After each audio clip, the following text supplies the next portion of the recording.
Hello friends, હું છું Nitaben cooking ચેનલથી. Friends, મારી ચેનલમાં તમારું ખૂબ ખૂબ સ્વાગત છે. આજે હું તમારી સાથે શેર કરવાની છું ફ્રૂટી, જે આપણે પાકી કેરીમાંથી બનાવવાના છીએ. ઉનાળામાં જો ફ્રૂટી મળી જાય ને તો મજા પડી જાય અને બાળકોને ફ્રૂટી જોઈને તો ખુશ થઈ જાય. અત્યારે કેરીની સિઝન પણ ચાલુ છે, તો આપણે મસ્ત મજાની ફ્રૂટી બનાવીએ. પરંતુ ફ્રૂટી બનાવતા પહેલાં તમે મારી ચેનલમાં નવા છો તો મારી ચેનલને સબસ્ક્રાઈબ કરજો અને બાજુમાં રહેલ બેલ આઇકનને પ્રેસ કરજો, જેથી મારી નવી નવી રેસીપીના વિડીયોની નોટિફિકેશન તમને મળતી રહે. તો ફ્રેન્ડ્સ, ચાલો હવે ફ્રૂટી બનાવીએ.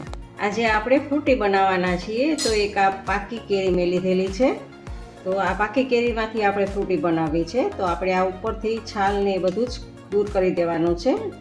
આવી રીતે આછી છાલ ઉતારી લેવાની છે. તમે પિલરની મદદથી પણ લઈ ઉતારી શકો છો.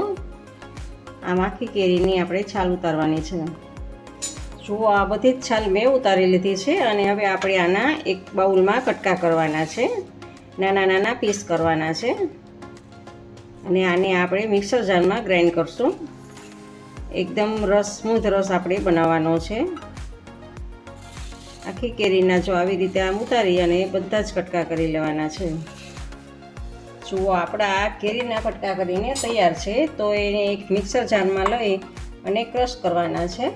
તો એક મિક્સર જારમાં લીધા છે અને થોડુંક 2 ચમચી જેટલું પાણી એડ કરશું, જેથી સારું એવું ગ્રાઇન્ડ થઈ જાય.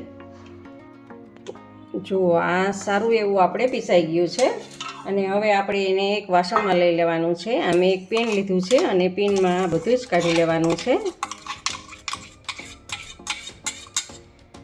અને સાથે જ આમાં થોડુંક પાણી એડ કરી અને આ બધું જ આવી રીતે આમ હલાવી અને લઈ લેવાનું છે. હવે આપણે ગેસ સ્ટાર્ટ કરીને એની ઉપર આપણે આ પેનમાં જે મેંગોનો પલ્પ છે એ આપણે એને ઓગાળશું અને એકદમ ઉકળવા દેવાનો છે. સ્લો ટુ મીડિયમ ગેસ ઉપર જ આપણે એને ઉકાળવાનું છે. અને એમાં આપણે આ 150 ગ્રામ કેરી હતી. એક કેરીનું વજન આપણે 150 ગ્રામ હતું. તો સામે આ 150 ગ્રામ આપણે ખાંડ લેવાની છે. કારણ કે હજી આમાં આપણે પાણી, જ્યારે આ બની જશે પલ્પ પછી આપણે પાણી એડ કરશું એટલે મોરું થઈ જાય છે. તો આપણે ખાંડ એડ કરીએ એટલે મીઠાશ આપણી સરસ એવી ને એવી રહે. અને આને આમ હલાવતા રહેવાનું છે. જેમ આપણું આ પલ્પ ઉકળશે એમ જો એનો કલર ચેન્જ થતો જશે. અને લગભગ 5 થી 7 મિનિટ સુધી ઉકાળવાનું છે. ગેસને ફાસ્ટ રાખવાની જરૂર નથી, ધીમા ગેસે અથવા તો મીડિયમ ગેસ ઉપર જ કરવાનું છે. અને સારી રીતે આવી રીતે આમ હલાવવાનું છે. જુઓ, આ સારી રીતે ઉકળી ગયું છે, એનો કલર ચેન્જ થઈ ગયો છે અને કિનારીએ જો આવી રીતે આમ લાગવા માંડ્યું છે. તો હવે આપણી આ ફ્રૂટીનો પલ્પ આપણો તૈયાર થઈ ગયો છે. તો ગેસને બંધ કરી દેવાનો છે આપણે અને થોડુંક ઠંડુ થવા દેવાનું છે. હવે આપણે આને બજાર જેવો જ લુક આપવા માટે થોડોક એમાં મેંગો પાવડર એડ કરશું અને થોડુંક આપણે મેંગો એસન્સ એડ કરવાના છીએ અને સારી રીતે મિક્સ કરી દેવાનું છે. આપણી ફ્રૂટીનો પલ્પ ઠળી ગયો છે. તો હવે આપણે એક વાસણ લઈ અને વાસણ ઉપર ચાળનો રાખી અને ગાળી લેવાનો છે.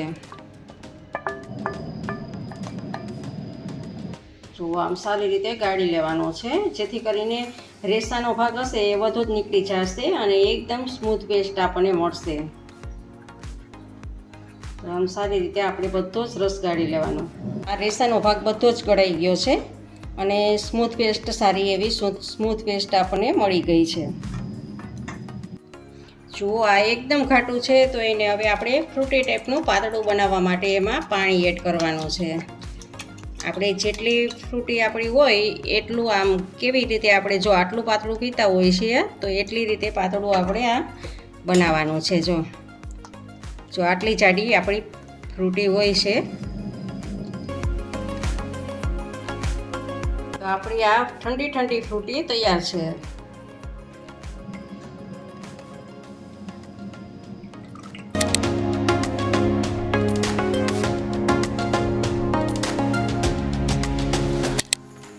ફ્રેન્ડ્સ, તમને મારી આ રેસીપી પસંદ હોય તો લાઈક અને શેર કરજો અને કમેન્ટ બોક્સમાં કમેન્ટ કરીને તમને આ રેસીપી કેવી લાગી તે જરૂરથી જણાવજો. ઇન્સ્ટાગ્રામમાં મારા પેજને ફોલો કરજો, મેં નીચે લિંક આપેલી છે. આવજો, બાય. ફરી મળીએ નવી રેસીપી સાથે.